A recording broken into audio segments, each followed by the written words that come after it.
बहुत समय पहले की बात है। एक छोटे से कस्बे में सेठ घनश्याम दास नाम का एक बहुत बड़ा व्यापारी रहता था। उसका कारोबार दूर दूर तक फैला हुआ था। सोना, चांदी, कपड़ा, मसाले और अनाज सब कुछ उसकी दुकानों में मिलता था। लोग कहते थे कि सेठ की नज़र इतनी तेज है कि अगर कोई झूठ बोले तो वो उसके चेहरे से पहचान लेता है। सेठ के बारे में एक और बात मशहूर थी। वो बहुत चालाक और समझदार आदमी था। कोई भी व्यापारी उससे मोलभाव करने जाता तो अक्सर सेठ की बातों में उलझकर उसी की मर्जी पे सौदा कर लेता। लेकिन चालाकी के साथ साथ सेठ में न्याय और ईमानदारी भी थी। वो गरीबों की मदद करता, मंदिर में दान देता और किसी को भूखा नहीं रहने देता था। उसी कस्बे के पास एक गांव में एक चूर रहता था जिसका नाम था भीमू।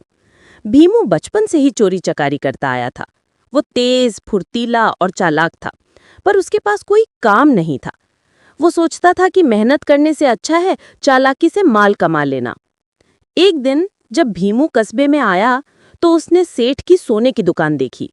दरवाजे पर चमकते हुए गहने, अंदर चांदी के सिक्कों की झंकार और सेठ की मोटी मोटी गड्डियां देखकर उसकी आंखें चमक उठीं। भीमू ने मन में सोचा, वाह रे किस्मत, अगर इस दुकान को एक रात में खाली कर दूं तो जिंदगी भर आराम से खाऊंगा। पर आसान कहाँ था। सेठ की दुकान में ताले के साथ एक अजीब सी घंटी लगी थी। उस घंटी की खासियत ये थी कि अगर कोई ताले को छेड़े तो अपने आप बज उठती थी। सेठ ने ये युक्ति इसलिए लगाई थी ताकि चोर कभी पास न फटक सके। रात हुई, सब लोग सो गए। चांद आसमान में निकला और सारा कस्बा चांदनी से नहा गया। भीमू ने काले कपड़े पहने, चेहरा ढका और धीरे धीरे सेठ की दुकान की ओर बढ़ा। सड़कें सुनसान थीं, बस कुत्तों के भौंकने की आवाजें आ रही थीं। भीमू ने इधर उधर देखा, फिर जेब से एक नुकीली तार निकाली और ताले में डाल दी। बस ताले ने हल्की सी आवाज की, टक, और तभी टन टन टन टन की तेज आवाज से पूरा कस्बा गूंज उठा। घंटी अपने आप बज उठी। भीमू डर के मारे उछल पड़ा। अरे ये क्या हुआ? सेठ जो घर के ऊपर वाले हिस्से में रहता था तुरंत उठ बैठा। उसने खिड़की से झांका और देखा, अरे कोई मेरी दुकान में घुसने आया है। सेठ ने जोर से आवाज लगाई, पकड़ो चोर चोर। कुछ ही मिनटों में आधा कस्बा इकट्ठा हो गया। मशालें जल उठीं, लोग दौड़ पड़े। भीमू वहां से भाग निकला, लेकिन भागते वक्त उसका जूता गिर गया। अगले दिन जब सब शांत हुआ, सेठ ने वो जूता उठाया और मुस्कुराया, जो भी है चालाक है पर मुझसे चालाक नहीं। फिर सेठ ने कहा, इस बार तो बच गया, लेकिन अगली बार अगर आया तो उसके लिए मेरा भी जाल तैयार रहेगा। रात की उस नाकाम चोरी के बाद भीमू कई दिनों तक छिपा रहा। उसका मन बहुत बेचैन था। वो सोच रहा था, सेठ घनश्याम दास तो बहुत चालाक निकला, लेकिन मैं भी हार मानने वाला नहीं हूं। अब की बार ऐसा रूप धरूंगा कि वो मुझे पहचान भी ना पाए। 3 दिन बाद कस्बे में एक नया चेहरा दिखाई दिया। फटे पुराने कपड़े, बिखरे बाल, हाथ में लकड़ी की लाठी और गले में एक थैला। वो था भीमू, लेकिन अब वो भिखारी बन चुका था। सुबह का समय था। सेठ अपनी दुकान पर बैठा हिसाब किताब देख रहा था।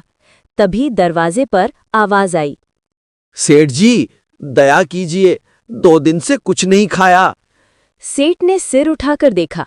सामने एक दुबला पतला भिखारी खड़ा था। चेहरा धूल से सना हुआ, आंखों में लाचारी। सेठ को पहले तो दया आई, लेकिन फिर उसकी नजर उस भिखारी के हाथों पर पड़ी। वे हाथ मजदूर के नहीं, बल्कि किसी चालाक आदमी के लग रहे थे। सेठ बोला, अरे कहाँ के हो बाबा? भीमू ने झूठी आवाज में कहा, सेठ जी, मैं दूर के गांव से आया हूं। रास्ते में डाकुओं ने सब लूट लिया। 2 दिन से भूखा हूं। बस जिंदा रहने के लिए कुछ खाने को दे दीजिए। सेठ मुस्कुराया और बोला, ठीक है, बैठो बाबा, मैं कुछ भिजवाता हूं। उसने नौकर से कहा कि रोटी और सब्जी ले आओ। भीमू मन ही मन खुश था। सेठ को तो मैंने बेवकूफ बना लिया। अब धीरे धीरे भरोसा जीतूंगा, फिर मौका देखकर दुकान का ताला तोड़ दूंगा। जब भीमू ने खाना खाया तो सेठ ने ध्यान से उसकी चाल ढाल देखी। उसे लगा कि इस आदमी में कुछ गड़बड़ है। फिर भी उसने कुछ नहीं कहा, बस बोला, बाबा, अगर तुम्हें सच में काम चाहिए तो मेरे गोदाम में रखवाली का काम कर लो। रात में वहीं रहना, दिन में दुकान की सफाई कर देना, खाना रहना सब मिलेगा। भीमू की आंखें चमक उठीं। वाह रे किस्मत, अब तो सोने की चाबी अपने हाथ में है। उसने तुरंत हामी भर दी। शाम को जब सब दुकान बंद करके घर चले गए तो सेठ ने खुद जाकर ताले लगाए और फिर भीमू से कहा, बाबा, तुम यहीं बरामदे में सो जाना, मैं ऊपर जा रहा हूं। अगर कुछ भी गड़बड़ लगे तो आवाज देना। भीमू ने सिर झुका दिया। लेकिन जैसे ही सेठ ऊपर गया, भीमू ने चारों ओर नजर दौड़ाई। उसे लगा अब सही वक्त है दुकान का राज जानने का। वो धीरे धीरे उठा, दीवारों पर टटोला और दुकान के पिछले हिस्से में गया जहां सेठ ने अपनी तिजोरी रखी थी।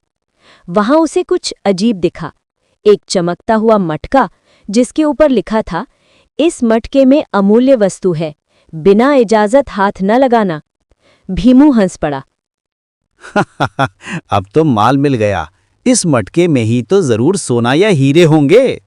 वो आगे बढ़ा और मटके को उठाने ही वाला था कि ऊपर से आवाज आई, बाबा, नीचे क्या कर रहे हो? भीमू घबरा गया। वो बोला, सेठ जी, बस देख रहा था कि चूहों ने कुछ कुतरा तो नहीं। सेठ बोला, अच्छा अच्छा, सो जाओ, बाकी काम कल देख लेंगे। भीमू ने माथे पर पसीना पोंछा और अपने मन में सोचा, सेठ को शक ना हो जाए। अब कल रात मटका जरूर छूऊंगा। पर उसे क्या पता था कि सेठ सब समझ चुका था। उसने नौकर को बुलाकर कहा, देखो, वो नया बाबा कुछ ठीक नहीं है। आज रात अगर वो मटके को छुए तो मेरा जाल तैयार रहे। नौकर ने पूछा, कैसा जाल सेठ जी? सेठ ने मुस्कुराते हुए कहा, भिखारी चोर को पकड़ने का ऐसा तरीका जो उसने सपने में भी नहीं सोचा होगा। रात का समय था। पूरा कस्बा गहरी नींद में था। आसमान में आधा चांद टंगा हुआ था और हवा में हल्की ठंडक थी। सेठ घनश्याम दास अपने कमरे की खिड़की से नीचे झांक रहा था। उसे पूरा यकीन था कि आज वही भिखारी कुछ गड़बड़ करने वाला है। नीचे दुकान के बरामदे में भीमू लेटा हुआ था, पर उसकी आंखें खुली थीं। वो बार बार मटके की ओर देख रहा था।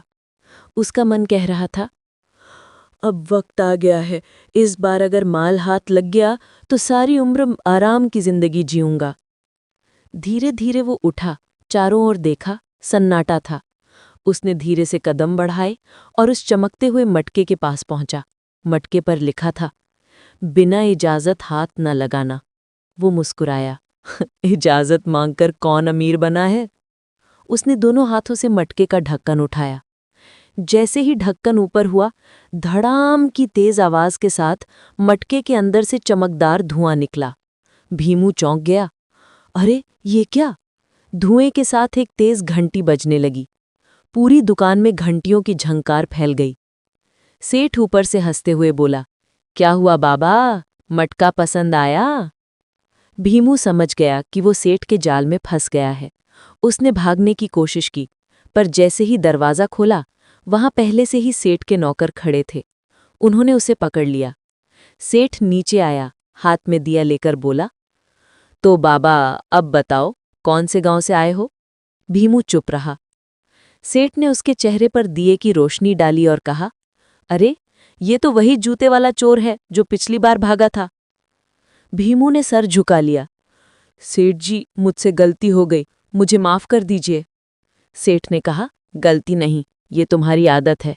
लेकिन एक बात बताओ, तुम इतने चालाक हो, मेहनत क्यों नहीं करते? चोरी में जो दिमाग लगाते हो, अगर वही काम में लगाते तो आज तुम किसी दुकान के मालिक होते। भीमू बोला, सेठ जी, मुझे कोई मौका ही नहीं मिला। सेठ कुछ पल चुप रहा, फिर बोला, ठीक है, सजा तो मिलेगी, लेकिन जेल नहीं भेजूंगा। तुमने जो डर और नुकसान किया है, उसकी भरपाई काम करके करनी होगी। कल से तुम मेरे गोदाम में मजदूरी करोगे। भीमू ने सर झुका दिया और कहा, मैं मान गया सेठ जी। अगले दिन से भीमू सेठ के यहाँ काम करना शुरू कर दिया।